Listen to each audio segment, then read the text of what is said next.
Hello, this is Jimmy Mitchell, and we are back with another episode of the Libertarian Uncensored podcast, going over all the posts on the Libertarian Uncensored subreddit. So first we have, Give to Reason and Help Create the Next Generation of Libertarians from Reason.com by 2000th Time at Charm. And, I said, everybody's always asking for money these days. And 2000 Time Charm replied, they do this every year since they're a nonprofit. And I said, other side, nonprofit, no wonder some people consider them to be fake libertarians. Because, libertarians always seem to be, or stereotypes, being obsessed with profit, I would say. So that's my fault on that one. Then we have Biden threatens to block GOP plan to send 3,000 people back to federal prison from Reason.com, and that's by Clorox.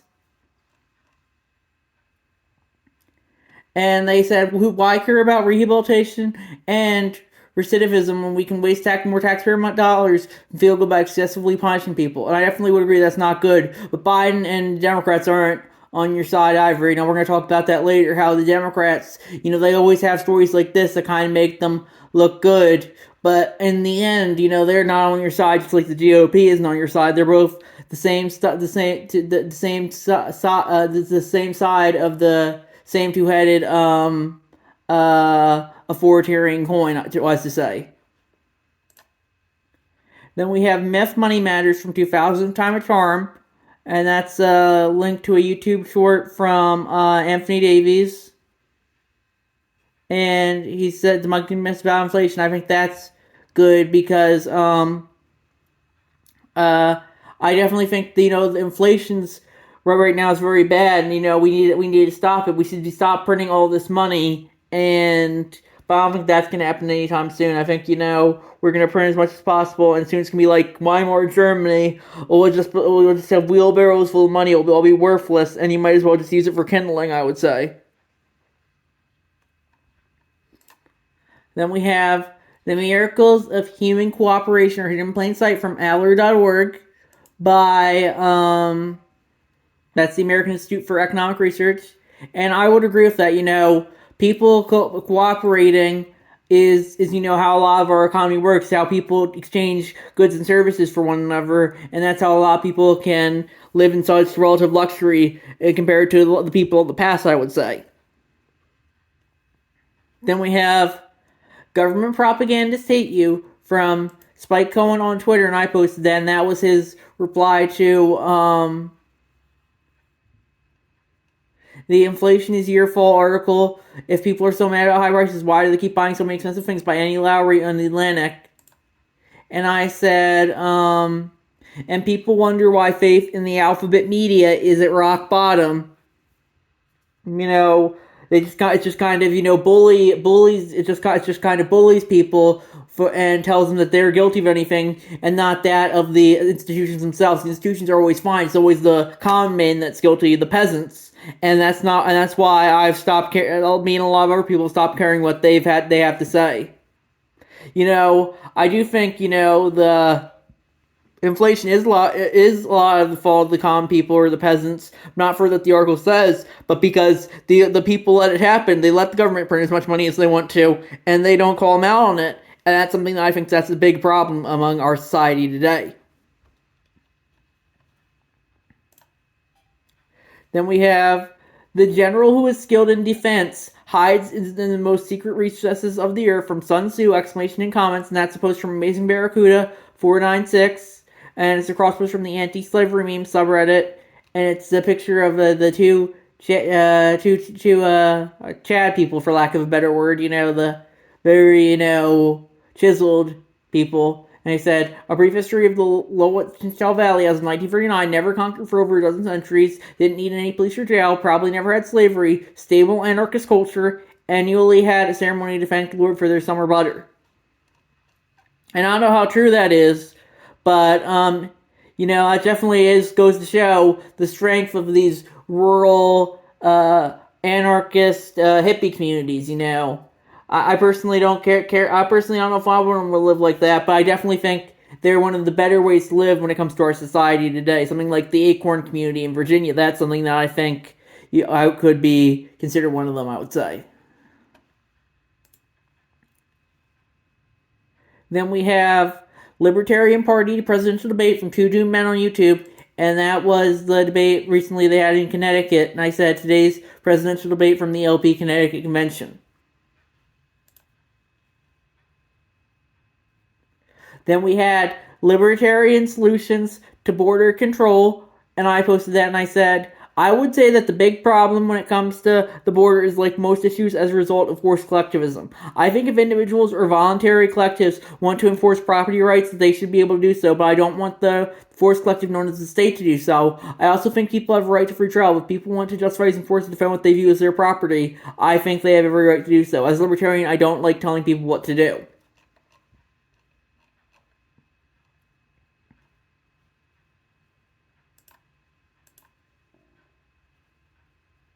Then we have George Carlin, pro-life, abortion, the sanctity of life, from Whittling Dan, and that's a YouTube video from the channel Franco Fabiani. And I said, let me get down there. Carlin left us too soon. I'm sad we never got to see him on Joe Rogan Experience or react to all the woke stuff. And I also added, I think if he was still alive, he'd probably ended up like Bill Maher. He wouldn't be into all the MAGA shit, but he'd probably end up calling out all the woke shit as well. He was always the type to call you out regardless of where you stood politically.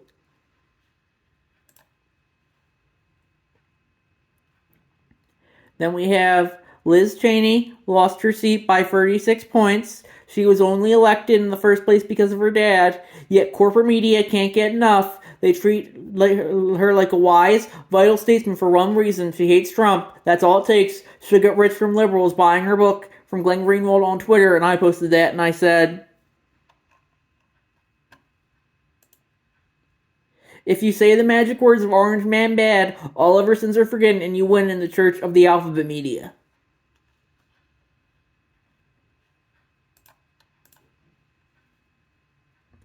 Then we have Gas-Operated Semi-Automatic Firearm Exclusion Act from YouTube.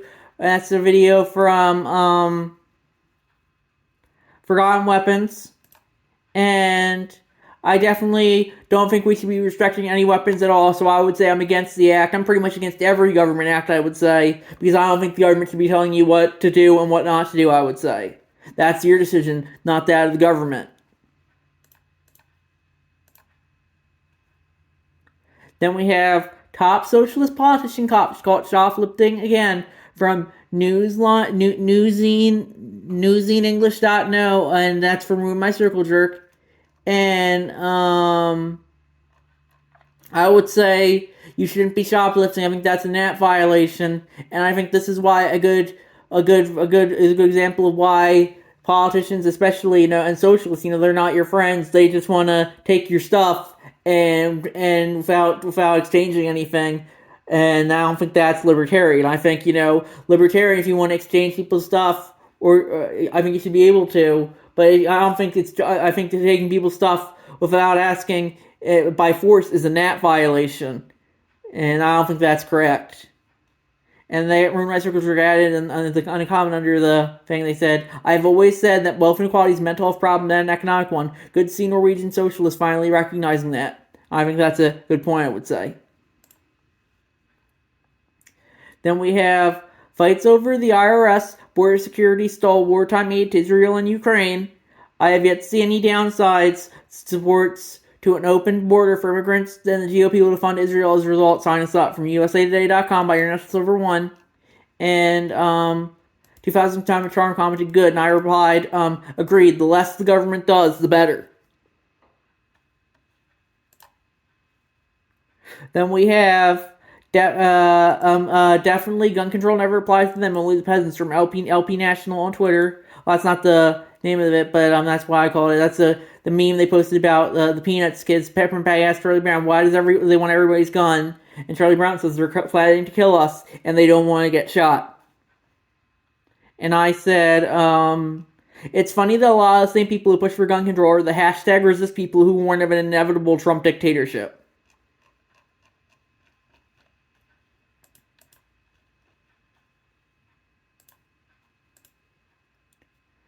Then we have George Carlin on liberties, wealth inequality, media outrage pushing, and end-stage capitalism, corporate consolidation from Clorox, and that's the YouTube video from the channel HL. And I don't know. I said, and then and the actual title was George Carlin and the collusion between the media, SJW politicians, and secret societies. And the Clorox said, I find the actual YouTube title pretty interesting. Seems like it's right winger bait. And I don't know if I commented on this one off the check. I don't think I did. But if I did, oh, I did, yeah. 2010, this is like a dumb person's idea of what a smart person is. And Clark said, are you a smart person? I said, smart people are those who agree with you. Dumb people are those who disagree with you. Average writer. That's pretty much what the average writer likes to say, that all of these smart people are those who agree with me politically. All the dumb people are those who disagree with me politically. But yeah, I talked about Carlin earlier, so I don't know if I'm going to say anything else on him. But I definitely would like to see him come back and call out all the woke shit. I don't know if he could take it, though, it's getting too crazy. I don't know if he's going to be what, like he'd be in his 80s now, I think. He was like 71, he died in 08, so that would be 81. I'd be in his mid to late 80s by now, and I don't know if he could handle it all. I don't know if I could handle it all by the time I'm 80s. I wonder how bad it's going to be by the time I'm in my 80s. I'll have to see. Then we are near that inflection point. Billionaire Ray Dalio warns that America is now borrowing money to pay for debt service, cautions that debt will accelerate just to maintain spending from finance.yahoo.com by Ninja Lover. And I said, the U.S. debt is unsustainable and somehow just getting worse. Must be another day ending in Y. Because all the days of the week end in Y, so, that's pretty par for the course. Then we have, what do you think was the biggest win for liberty in 2023? And I said, I asked this question last year, so I guess I'll ask it this year. IMO, I really think it's how people have grown to regard authority as degree of as illegitimate. If only they could realize that all authority is illegitimate, as long as consent is not given, that would be great. And I said, also, can't believe Milei slipped my mind, LOL. Milei just got elected in Argentina as one of the first modern libertarians to lead the country. You've had historic libertarians like Thomas Jefferson in there, but never in the modern world, so we'll see how that goes. Then we have Venezuelans vote to claim sovereignty over part of oil-rich nation Guyana from CNBC.com. And I posted that and I said, looks like Guyana might become another Ukraine soon, especially because the U.S. government has made it clear it wants regime change in Venezuela and will use the media to push for it as a result.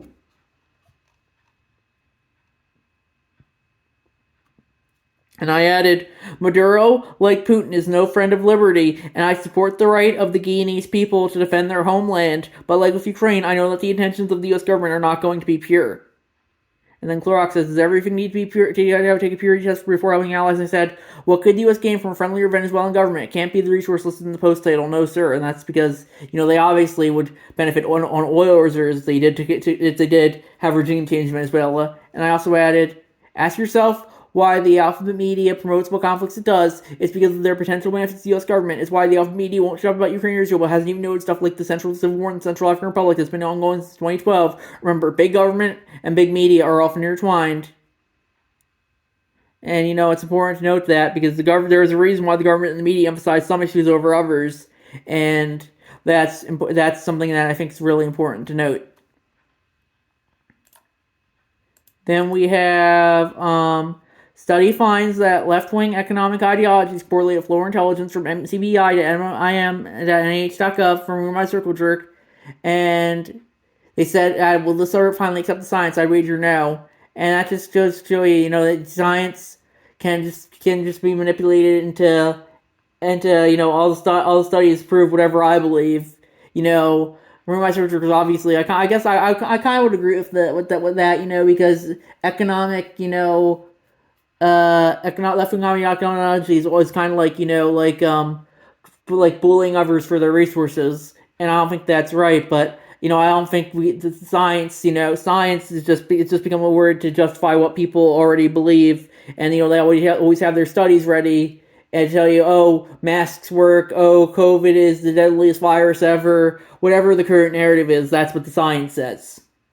So that's my thoughts there. That's why I think science is kind of a useless word these days. It's just become an agenda word, if anything. Kind of like, when you call someone a fascist, a Nazi, a communist, say whatever label is just another buzzword. That's what everything seems to be a buzzword these days, though, I would say. Then we have the police force where female officers warn every woman to stay away from nytimes.com. And I said, that looks kind of interesting. And I said, and I like what Omega Phallic commented. They said, more feminist propaganda. I've seen video of female cop killing an unarmed man before. They aren't special. And I said, it's using IDPOL to justify authoritarianism, like how big business and big government have the DEI and ESG agenda to deflect blame from themselves. See how Obama said he supported gay marriage while his administration drone striked innocent civilians and even a hospital, and how the factory by my workplace looks to release tons of polluting smoke into the air, but it's okay because they fly whatever the current pride flag is out front. And then I linked to the Wikipedia page for pinkwashing for the next post, and I reposted that comment because it kind of fits there too. Governments are increasingly using this idea of support of using woke imagery to support their authoritarian policy. That's why I think it's very important to call that out. It's like how like I think like. It's like the meme, like the Republicans have the drone, and then the Democrats have the drone that has the pride flag, the BLM, and all the other woke stuff on it. And that's why I think you gotta call it out. How like it's increasingly how they use social justice marketing to justify their authoritarian policies. And I think we're going to wrap it up there. See you guys in the next episode. Bye.